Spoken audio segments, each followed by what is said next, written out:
এই দুটি গ্রুপ হচ্ছে একটি বুরসা বাহিনী আর একটি টেম্পু বাহিনী। টেম্পু বাহিনীর লিডার হচ্ছে ইসমাইল হোসেন টেম্পু, যে বর্তমানে বাংলাদেশ সেনাবাহিনী কর্তৃক গ্রেপ্তার হয়ে জেল হাজতে আছে।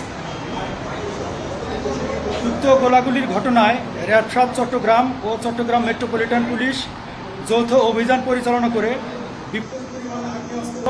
গোলা বারুদ, দেশীয় অস্ত্র, বিভিন্ন থানা থেকে লুট হওয়া অস্ত্রসহ 11 জনকে গ্রেপ্তার করতে সমর্থ হয়।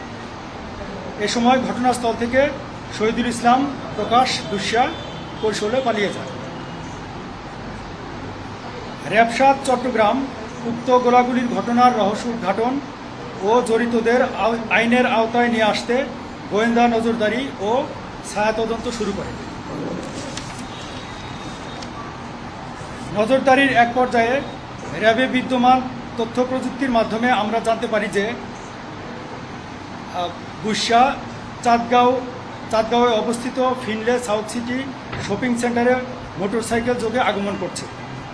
তারই প্রেক্ষিতে র্যাব এর একটি চৌকস আভিযানিক দল অভিযান পরিচালনা করে তাকে গ্রেফতার করতে সমর্থ হয়। পরবর্তীতে আমরা জানতে পারি যে সন্ত্রাসী শহীদুল ইসলাম বুরসা তার জন্মসূত্রে সে চট্টগ্রামের বাসিন্দা বা তার নিজ জেলা ভোলা। বর্তমানে সে 16 শহর এলাকায় বসবাস করে বলে জানা যায়। গ্রেফতারকৃত আসামিকে প্রাথমিক জিজ্ঞাসাবাদ ও অন্যান্য তথ্য থেকে জানা যায় যে সে চট্টগ্রাম মহানগরীর চাঁদগাঁও এবং পাঁচলাইশ এলাকার অস্ত্র ও মাদক ব্যবসা এবং কিশোর গ্যাং দ্বারা আধিপত্য বিস্তার করে চাঁদাবাজি করে থাকে। এছাড়াও বদ্দারহাট কাঁচা বাজার এলাকায় দিগন্ত টাওয়ারে তার একটি টর্চার সেল ছিল বলেও জানা যায়। তার আধিপত্য বিস্তারকে কেন্দ্র করে তার যদি কেউ অবাধ্য হতো অথবা কেউ চাঁদা দিতে অস্বীকার করত, তাহলে তাকে উক্ত টর্চার সেলে গ্রেপ্তার করা হতো বলে জানা যায়। কিন্তু গত 21 জুলাই 2025 সালে যৌথ বাহিনীর একটি অভিযানের মাধ্যমে তার সেই টর্চার সেলটি ঘুরিয়ে দেওয়া হয়। গ্রেপ্তারকৃত আসামির পরবর্তী আইনানুগ ব্যবস্থা গ্রহণের জন্য প্রক্রিয়াধীন আছে। আমরা নিয়মিত অস্ত্র আইনে তার বিরুদ্ধে মামলা করে আমরা পরবর্তী পদক্ষেপ গ্রহণ করব। সবাইকে ধন্যবাদ। 42টি মামলার ভিতরে বেশিরভাগ মাদক, অস্ত্র, তারপরে আপনার হত্যা চেষ্টা ইত্যাদিতে মামলাগুলো রয়েছে। র্যাপিড অ্যাকশন ব্যাটালিয়ন তার প্রতিষ্ঠা লগ্ন থেকে অস্ত্র চোরাচালান, মাদক এবং হত্যা এই সমস্ত আসামিগুলোকে সর্বাধিক গুরুত্ব দিয়ে অভিযানগুলো পরিচালনা করে থাকে। এবং আমরা আসন্ন নির্বাচনকে কেন্দ্র করে শুধু নয়, আমরা সবসময়ই মাদক এবং অস্ত্রের বিরুদ্ধে নিয়মিত অভিযান পরিচালনা করে থাকি। এবং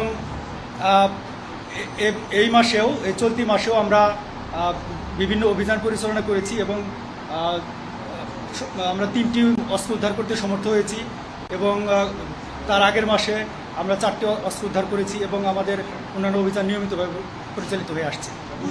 বুরসা আমরা প্রাথমিক জিজ্ঞাসাবাদ এবং তার সোশ্যাল মিডিয়া বা অন্যান্য তথ্য থেকে আমরা যেটা জানতে পেরেছি, তার এখানে চাঁদগাঁও এবং পাঁচলাইশ এলাকায় বেসিক্যালি তার যে এন্ট্রি গ্রুপ, যে এন্ট্রি গ্রুপের সাথে তার মেইন এটাই ছিল যে মেইন দ্বন্দ্বটাই ছিল তার মাদক ব্যবসাকে কেন্দ্র করে। সো সেই মাদক ব্যবসার আধিপত্য বিস্তারটাকে ধরে রাখার জন্যই বেসিক্যালি তার এন্ট্রি গ্রুপের সাথে তার সংঘর্ষ বাধে। সে তো সশস্ত্রভাবে সবসময় চলাফেরা করে বলে আমাদের কাছে সব ইনফরমেশন ছিল। এবং আমরা যেহেতু দীর্ঘদিন ধরে তাকে আমরা ফলো করে আসছিলাম, সো আমরা আমাদের র্যাবের তথ্য প্রযুক্তির মাধ্যমে আমরা জানতে পারি যে সে চাঁদগাঁও এলাকায় আগমন করছে। সো আমার চৌকস দল পূর্ব থেকে অবস্থান নিয়েছিল এবং পরবর্তীতে আমাদের র্যাবের দল দেখে সে পালানোর চেষ্টা করে মোটরসাইকেল থেকে। এবং সে যখন পালাতে উদ্যত হয় তখন আমার র্যাবের দল তাকে যখন ধরতে যায়, সে তখন ধস্তাধস্তি করে এবং এক পর্যায়ে তার পকেটে হাত দিয়ে অস্ত্র বের করার চেষ্টা করে। তখন তাকে নিরস্ত্র করার জন্য তাকে ভূমিতে ফেলে দেওয়া হয়। সে কারণে সামান্য মাথায় আঘাতপ্রাপ্ত হয় এবং সে কারণেই তাকে ইমিডিয়েটলি আমরা চট্টগ্রাম মেডিকেল কলেজে স্থানান্তর করি।